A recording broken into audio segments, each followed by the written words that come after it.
Hello and welcome to the latest episode of Harmonious World. My name's Hilary Robertson, and for this episode I'm joined by singer Ami Oprenova.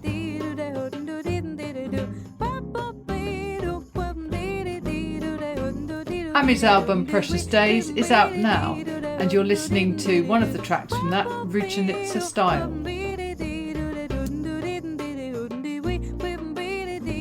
Precious Days shows Ami's skill as a lyricist, writer and arranger, and she's also written alongside her longtime collaborator, guitarist Danielle Clufreda. I hope you enjoy listening to my conversation with Ami.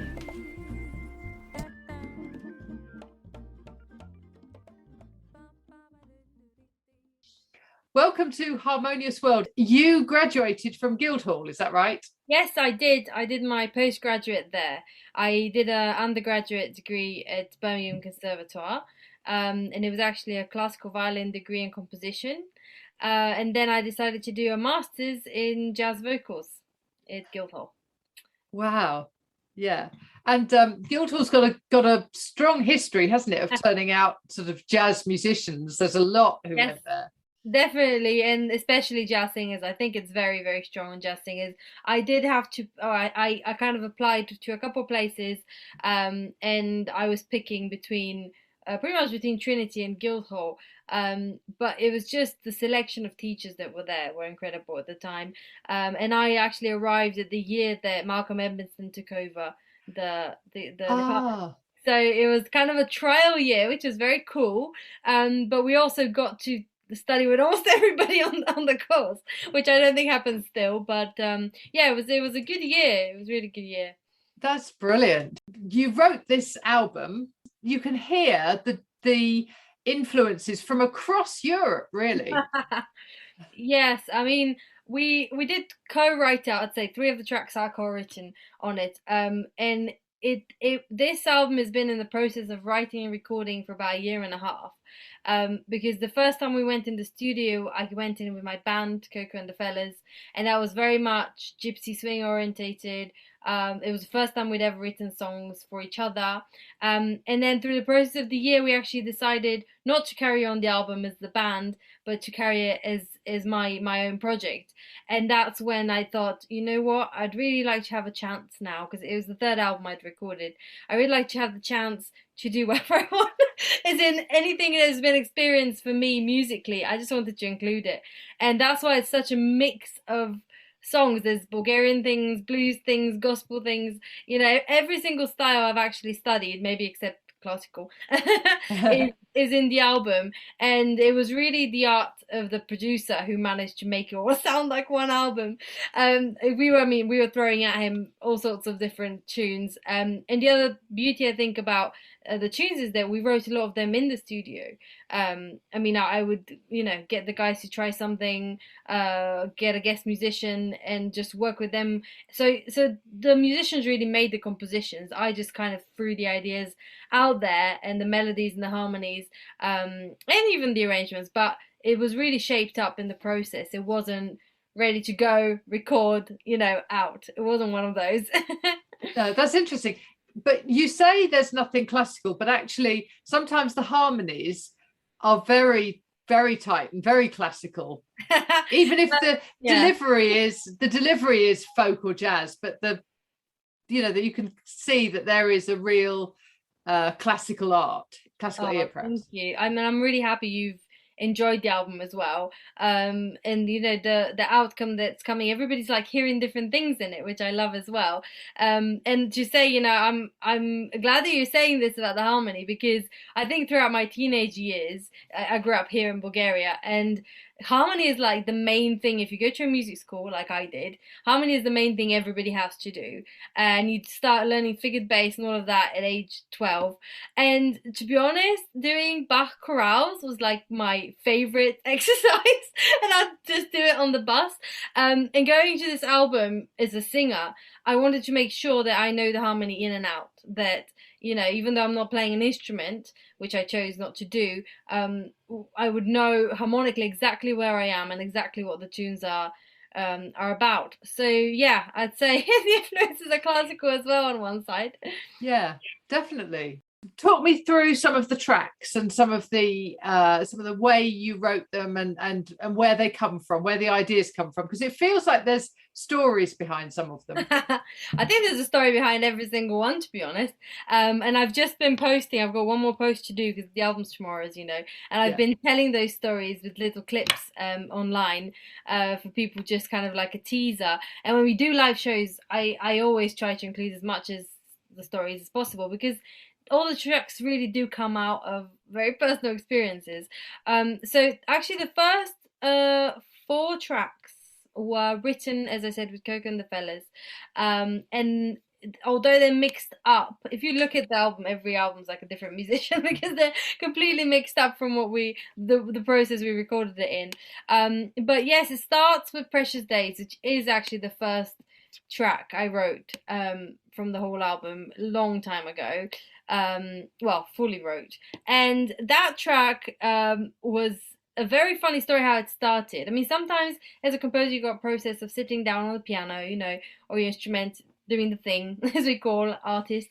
But then most of the tunes I write, I either have a lyric or some words that come to mind, or a little groove or a melody. And this particular one, Precious Days, was written in the car while I was sitting to wait in a traffic jam. And I was so annoyed. I was thinking, I've had a rough day. I do not want to be in this traffic jam. You know, I only want to get home and have my cup of tea. And then suddenly I felt like a little voice said, why are you being annoyed? You've got free time on your hands, you know, stop complaining. So I thought, yes, I mean, instead of complaining, maybe I can do something good with the time I'm waiting. So I did just basically feel like writing a song. And sometimes of these tunes, I feel like the groove or something comes. And yeah, while I was in the car, I was just going, don't just waste precious days, you know, repeating a couple of times. So that's literally how the tune was born. And that one was heavily arranged with the Fellas, especially the middle section, as well as the little story about recording the video. Is that if you've seen the video on YouTube, it was recorded in Plovdiv. We decided to do a little video for the tune, and it was about 46 degrees Celsius. We were there at 10 a.m. and it got worse and worse and worse. So you see, it's a very sunny video, just like the song. But yeah, I just feel like that song was written literally out of frustration and trying to kind of send the message to everybody else saying, you know, don't waste your days. And even if we're in pandemic, don't waste your days, because you can do anything at any point. It just depends on you, which is, I guess, a message that goes across the whole album, I would say. Yes, I think it's interesting that you chose to call it Precious Days after that track, because that's exactly what it feels like. It feels like a reminder to all of us to make the most of the days that we've got, because every single one of them is precious. Yes, exactly. And I think the first song connects a lot with Something to Be Happy About, which is one of the other songs where we had a lot of other musicians guest on it. That song was written, the melody was written by Daniele, and I wrote the lyrics. And he'd already called it Something to Be Happy About. And I thought, you know, that's such another good reminder that every day there'll be something to be happy about. And I'm one of those people that, you know, sometimes as artists we have up and down days, even as wives and husbands and mums and singles, we have up and down days, and that's completely normal. And sometimes you might feel, you know, for me, mental health is something that everybody really should address. But, you know, sometimes mental health comes from within you. So if I wake up and I'm feeling really terrible, I'm thinking this is going to be a proper depressed, horrible day, I actually try to find something to be happy about. Try to find something precious about this day. Simple things as drawing a smiley face on an orange in my fruit bowl, and it seems to give you a chance to try and be happy for one little moment. And then it seems like the whole day gets better. And I feel like lots of people are digging into the negativity in their life. Whereas what me and Danny and all the musicians and the producer, John, we wanted to just present positivity because we felt people really needed that. And they've needed it before pandemic, not just now. So yeah, a lot of the tunes, the first one, Something to Be Happy About, Smiling Face, they're all with the initial way of lifting people. So I hope that this album would be the one thing they could lift them that day they're feeling a bit down. So brilliant. So now what are the plans for touring the album or going out on the road? Yes, so I just came back from a tour actually. So we did about 6 gigs with a completely new band. Unfortunately, I couldn't have Daniele because he's in Italy. So it's a bit difficult to fly him over. But I managed to play with really, really great musicians. So we had Kaylee Groves, if you know him, gypsy swing artist. Chris Eldred was on the piano, Nick Pini on bass, and we actually had the original percussionist from the album, Lilia Yoncheva, she's like famous in my country, literally. So it was a very successful tour, and now coming home, I have to say I'm so exhausted. I feel like I need a couple of months of a break. But the main thing tomorrow is a release, and then after that, actually I've come back in a country that it's pretty much locked down again. So the plan at the moment is to do quite a few live events online, which I usually go on Facebook almost every week, just talking to people, singing, playing the tracks or different tracks that we've recorded. So the plan at the moment is to get to Christmas Yes. and to do as many gigs as possible while in lockdown. Of course, I'm a mom as well. I've got a baby that's a year and a half now. So full-time gigging was never on the plate for a couple of years. But I've been so grateful that there's been an opportunity to actually do a tour, even though I am a mom. And it's only thanks to my husband and my wonderful family. So the plan is to do a second tour, another run of gigs next year, beginning of next year, which is being planned now. And then till Christmas, just getting as much as possible in from here. Great.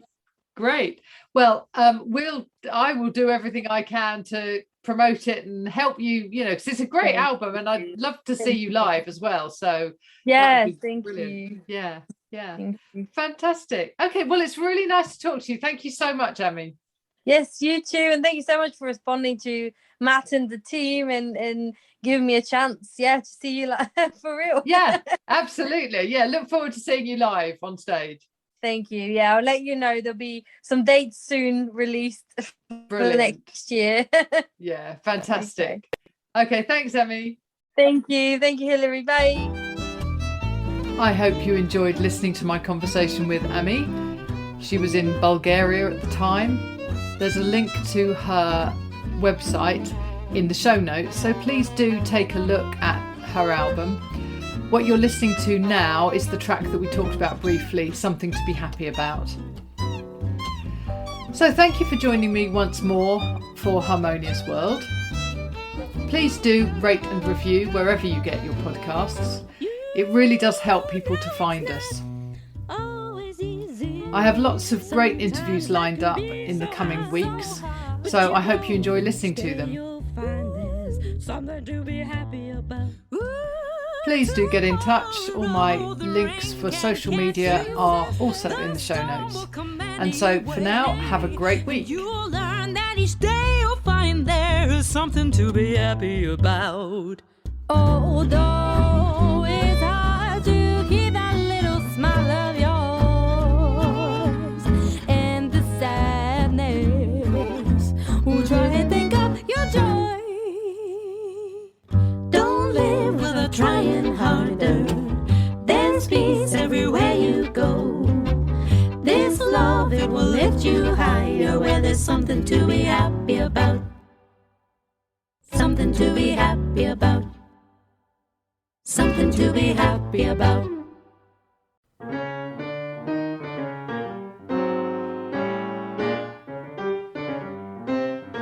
Thank you for listening to the latest episode of Harmonious World. My name is Hilary Seabrook, and it's a great delight to bring this series of discussions with musicians and composers and writers and all sorts of people to you. Obviously, there's no point in having a podcast if people aren't listening, and I'm very grateful to my listeners for doing so. Thanks also to Joe English for composing and performing this new theme tune. So wherever you get your podcast, you can leave a review. You can share this with your friends and family, either as a link or on social media and that sort of thing. I'd be really grateful for that. Don't forget that you can subscribe now. There's a link wherever you get your podcasts. So have a great week, and please remember why I started this, which is just to try and make the world a little more harmonious. Thanks for listening to Harmonious World.